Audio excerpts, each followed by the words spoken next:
Jim Morrison è stato fotografato vicino alla sua tomba? Salve a tutti carissimi. Oggi voglio parlarvi di un fenomeno veramente straordinario che sembrerebbe aver riguardato un cantante, insomma, da tutti conosciuto, Jim Morrison. Nel 1997 si trovavano in visita al famoso cimitero di Parigi per Lachaise, che custodisce le tombe di molti personaggi insigni del mondo dello spettacolo e della cultura, due insigni personaggi, Brett Meisner e insieme un suo amico Tom Petty. E a un certo punto i due decidono di visitare in questo cimitero la tomba di Jim Morrison. Ed ecco che Tom Petty scatta all'amico Brett Meisner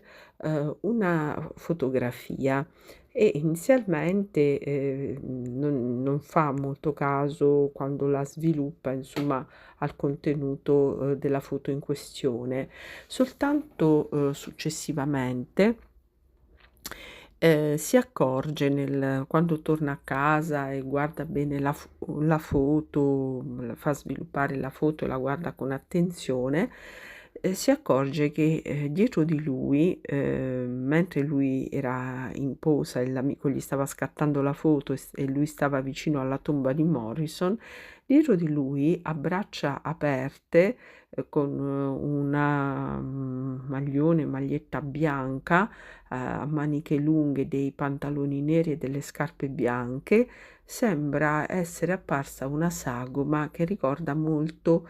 quella di Jim Morrison in una sua posa caratteristica e sembrerebbe proprio avere questa sagoma proprio del soprannaturale, diciamo. La foto è stata esaminata anche dalla polizia, da tutta una serie, un comitato scientifico che ha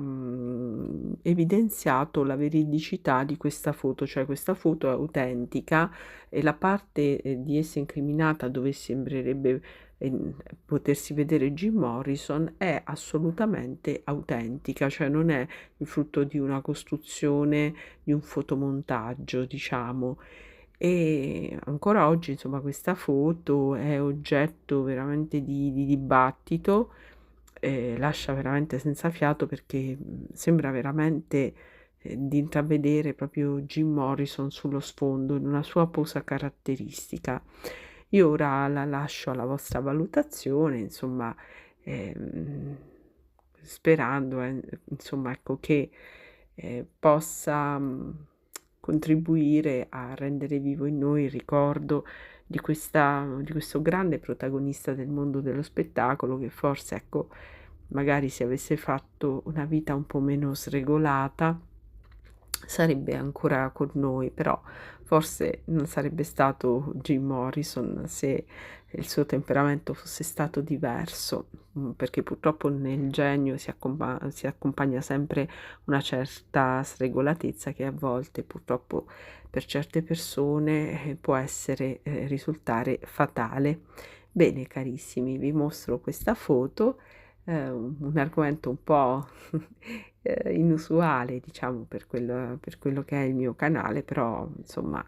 c'entra anche perché spesso vi ho mostrato immagini di sagome che potrebbero ricondursi ad anime del purgatorio. E quindi vi lascio con questa immagine e a presto, amici carissimi.